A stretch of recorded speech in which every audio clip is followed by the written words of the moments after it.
hanging out in Paris just after dinner time on Thursday night. Put this one right up for you on Thursday.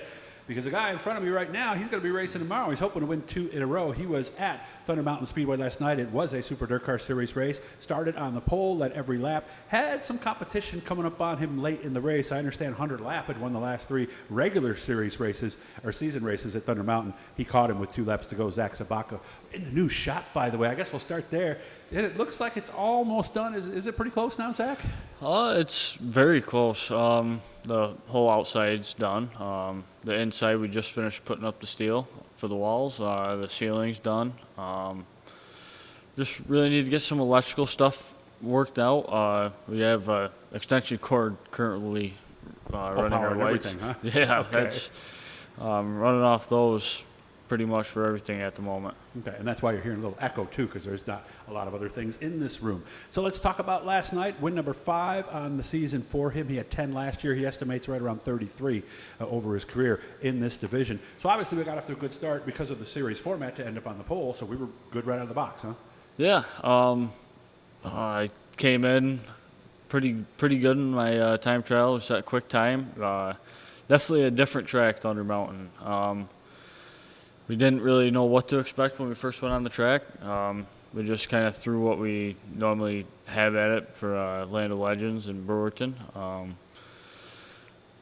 And it worked, I guess. I felt like I pulled in and it just felt wicked slow. I told my dad, feels like I'm barely even going down the straightaway. Just so sandy and slick.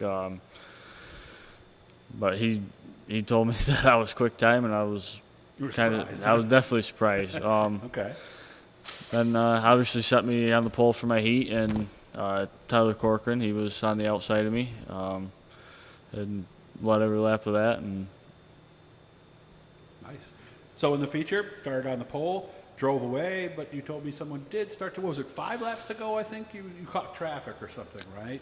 I was starting to catch traffic with about 5 to go, and I was trying to watch Dave Farney with the flags, giving me the. I felt him with a 2 to go going into 3. He gave you a little tap or something? Yeah, I think he drove it in a little too hard, or I didn't know how close he really was. I felt his right front just hit my left rear quarter. I'm like, I probably ought to get a little bit lower. Well, that traffic, the slower traffic can be tough because you can be too aggressive and, like you said, maybe be the guy who taps them and get in trouble. But if you're not aggressive enough, like you were saying, there you go, somebody's on you. So it really is tough to find that perfect level of aggression, isn't it? Yeah. I was coming up on lap traffic pretty quick, and I kind of had to make the choice of, can I hold the guy running second off, or do I take the chance at trying to get around the lap car? And obviously it was pretty much both that I had to go through. I think on the last lap I just got under the lap car, and I'm not really sure how much I won by how close he was to me at the line. But, did you see him inside or outside of you then? No, I didn't really. I'd never really seen him. Okay. All I did was I felt him going into 3, but that was coming out for the white flag. Oh, you saw the white right after that. Okay. Yep. All right. Yeah, so I don't really know how close he was. Going into 1, all I know is I definitely drove it really slow going around the bottom so he would have had to go around me on And the the slower top. cars were outside of you, I would imagine then? Yep, they were Okay, they were so all he's running got to the get top. through them too. So in theory, it should have worked, and it did work at that point. So had you won down at Thunder before? I've only been there 2 times, and I finished second my first time, and then the win last night. So I guess we like the place, huh?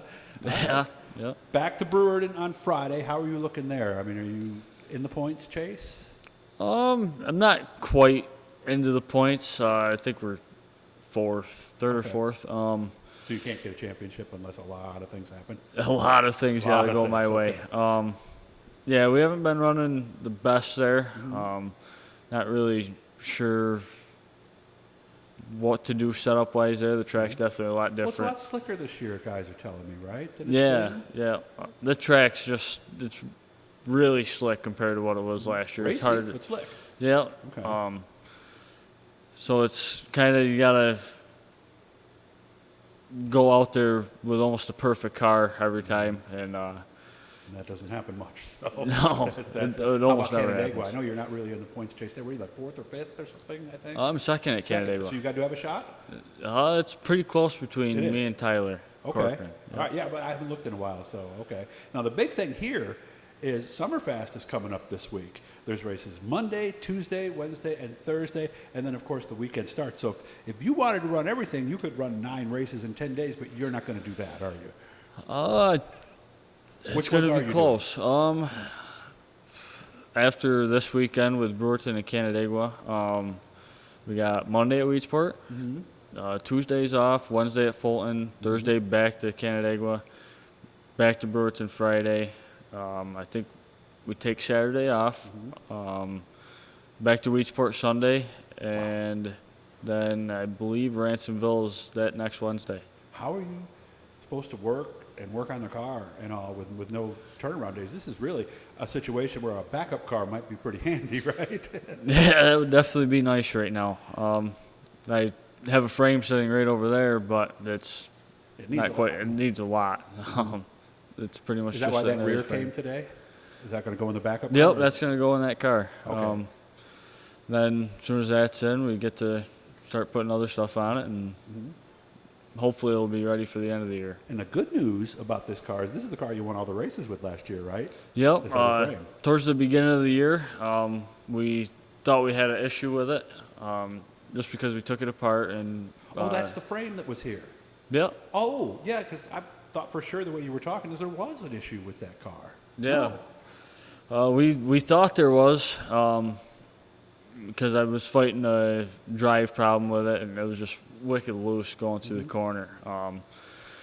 So we took it apart, put this new car back together, and pretty much went out there and had the same issues. So we've been doing a lot trying to figure out setup-wise where to go with it, and so we pretty much discovered that the frame we raced last year wasn't really our issue.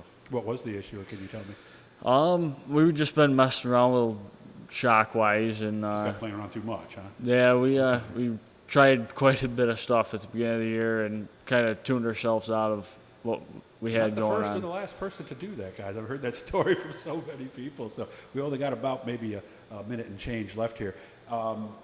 New shop, do you like this? I mean, it seems like you have more room, but you tell me it's a little smaller, but is it just because all the stuff isn't here that was there before? Yeah, I love it here. It's definitely a lot cleaner, neater than what we had before. Floor's nice and level. Yep, the floor is perfectly level, which is also a nice thing. It's all smooth, no pits in the concrete or anything. But obviously it sucks to happen, but in the end of it, we're going to have a very nice race shop. The business will be doing a little better. Yeah, it's technically a little bit smaller square footage, but I think it's going to end up working out better because we don't have as much stuff to put in here, so it's not as cluttered. Well, there was also a Chevelle in here in this shop too, so that gives you a little extra room because that old Chevelle's not here, right? So, Yep. okay. My grandfather's Chevelle, that was sitting in there. Man, too bad he had to lose that. You know, that was a Yeah. nice, one of the mid-'60s ones, guys, one of the better ones, too. So good to see you again. I'll probably see you at some point maybe next week. I'm hoping, like I said, to get back to the track here soon. We're going in the right direction with our back, but I got to make sure that I do it the right way this time or I'll end up back where I was before. So thanks for having me out. I appreciate you making time for me. Enjoy the rest of your night and have a great time next week. Thank you. Thank you.